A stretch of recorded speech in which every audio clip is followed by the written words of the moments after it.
White হাউসের oval অফিসে এক ঘোষণার সময় মার্কিন প্রেসিডেন্ট ডোনাল্ড ট্রাম্পের চোখ বন্ধ থাকার কিছু ছবি সামাজিক যোগাযোগ মাধ্যমে ভাইরাল হয়েছে।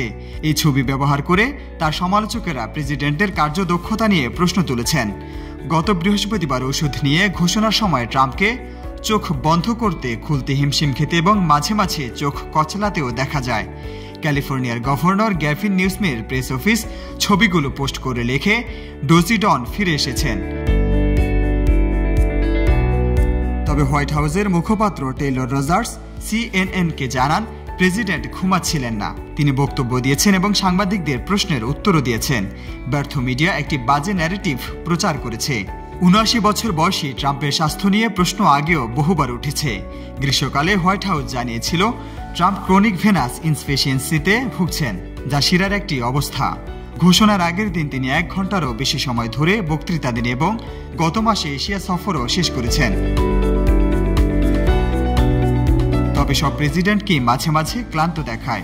অতীতে বারাক ওবামার মতো প্রেসিডেন্টকেও এমন দৃশ্যে দেখা গেছে। মজার বিষয় হলো, ট্রাম্প এর আগে তার প্রতিদ্বন্দ্বী জো বাইডেনকে স্লিপি জো বলে সমালোচনা করেছেন, যাকে মাঝে মাঝে জনসাধারণের সামনে চোখ বন্ধ করে থাকতে দেখা গিয়েছে। রাশেদ বিল্লাহ, জয় জয় দিন।